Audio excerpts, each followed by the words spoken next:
அனைவருக்கும் வணக்கம். Welcome back to மேத்தோட சேனல். இன்றைக்கி ஒரு குக்கிங் வீடியோ. இன்றைக்கி நம்ம என்ன பார்க்க போகிறோம் அப்படின்னா, ஈரோடு ஸ்பெஷல் நல்லம்பட்டி நாட்டுக்கோழி வறுவல். இது வந்து மதிய டிஷ்ஷுக்காண்டி பண்ணுறேன். நாட்டுக்கோழி வறுவலும் வித்து சாப்பாடு வச்சு சாப்பிட்லாம். நம்ம ஸ்பைஸியாக இருக்கும். ஈரோடு நல்லா ஸ்பெஷலாக இருக்குது. நம்ம ட்ரை பண்ணலாம். இதுக்கு தேவையான ஐட்டம்னு பார்த்துக்கிட்டிங்க அப்படின்னா, ஃபஸ்ட்டு மெயின் இன்க்ரீடியண்ட்டான சின்ன உள்ளி, அப்புறம் கொஞ்சம் பெரிய உள்ளி, அப்புறம் மிளகு, அப்புறம் மல்லி, சோம்பு, சீரகம், தக்காளி, கருவேப்பிலை, அப்புறம் வரமிளகாவை சாப் பண்ணி சின்ன சின்னதாக வெட்டி வச்சுருக்கேன். 1/2 kg ரெசிபி. வாங்க எப்படி செய்யலான்னு பார்க்கலாம். கடாய் நல்லா சூடானதும் மிளகு, மல்லி, பட்டை, கிராம்பு, கருவேப்பிலை இதெல்லாம் வந்து ட்ரையாக நல்லா அரைச்சி எடுத்துக்கணும். ஏன்னா அப்போ தான் பவுட்ரு வரணும். ஸோ பவுடருக்கு வந்து நல்லா அரைச்சி எடுத்துக்கலாம். ஃபஸ்ட்டு 2 பட்டை, 3 அன்னாசி, ஒரு 2 டீஸ்பூன் மிளகு, அப்புறம் ஒரு 2 டீஸ்பூன் மல்லி, 1 டீஸ்பூன் சோம்பு, 1/2 டீஸ்பூன் சீரகம், ஒரு 10 கருவேப்பிலை எல்லாம் நல்லா போட்டு நல்லா வறுக்கணும்.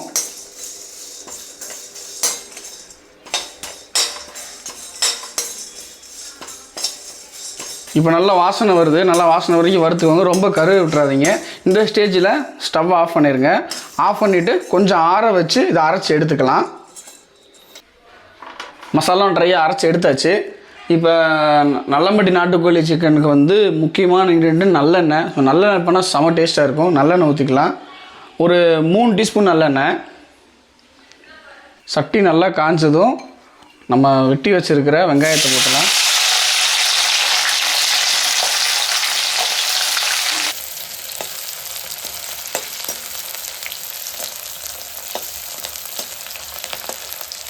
வெங்காயம் நல்லா வதங்கினதும் வத்தல் போட்டுக்கலாம்.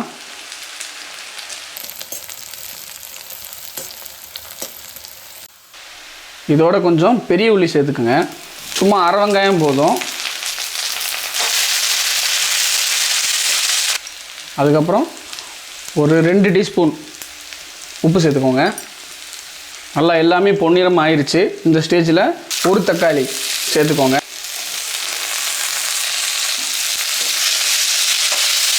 தக்காளி ஓரளவுக்கு வதங்கினதும் ஒரு 1/2 டீஸ்பூன் மஞ்சள் சேர்த்துக்கோங்க. அதுக்கப்புறம் 1/2 டீஸ்பூன் மிளகா பொடி சேர்த்துக்கோங்க. எல்லாமே நல்லா வதங்கிடுச்சு. இந்த ஸ்டேஜில் நாட்டுக்கோழி போட்டுடலாம்.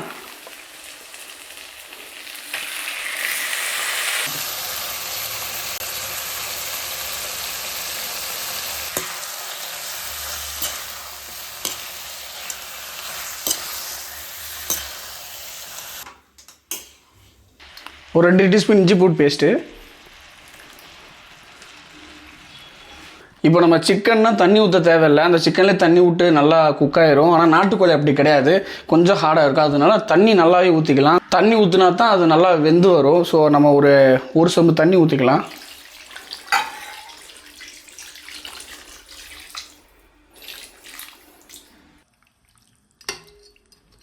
இப்போ நல்லா தண்ணி ஊற்றியாச்சு. இது ஒரு 15 நிமிஷம் நல்லா குக் ஆகட்டும். அப்போ தான் சாஃப்டாக இருக்கும். நல்லா குக் ஆகட்டும். அதுக்கப்புறம் நம்ம மசாலா போடணும். ஒரு 15 நிமிஷம் நல்லா மூடி வச்சுருங்க.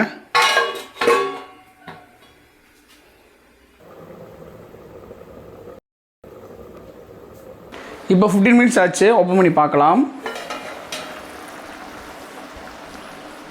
அட்டா அட்டா அட்டா அட்டா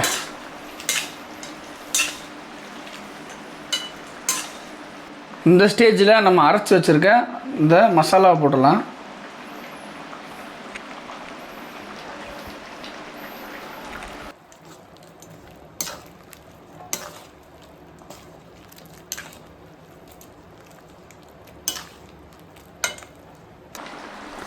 மசாலா போட்டு நல்லா கிண்டினதும் கொஞ்சம் கருவேப்பிலை போட்டுக்கோங்க.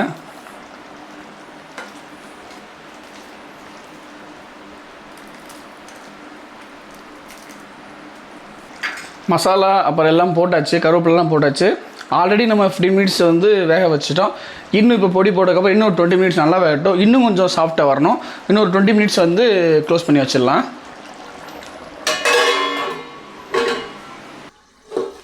20 மினிட்ஸ் ஆச்சு. வேறு லெவலில் குக் ஆயிடுச்சு.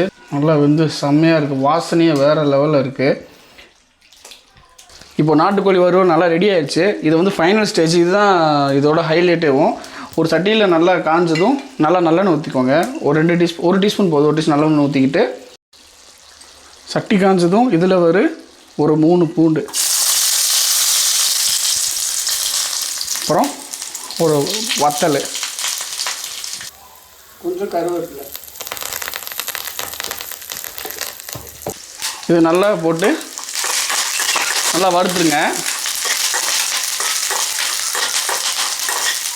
அந்த பூண்டு, கருவேப்பிலை, வத்தல் நல்லா வதங்கினதும் அப்படியே தூக்கி அந்த கிரேவியில்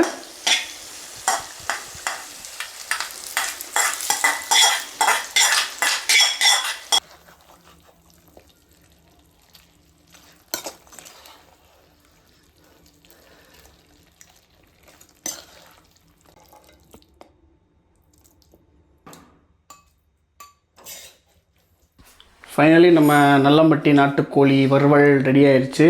டேஸ்ட் பண்ணி பார்க்கலாம். நல்லா சூப்பராக இருக்குது. ஸ்மெல்லே வேறு லெவலில் இருக்குது.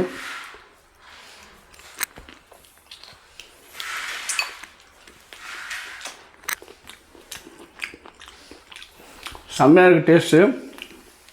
இதை அப்படியே ரைஸ் கூட போட்டு சாப்பிட்டா வேறு லெவலில் இருக்கும். நீங்கள் ட்ரை பண்ணி பாருங்கள். உங்களை அடுத்த வீடியோவில் பார்க்குறேன். Ta-da!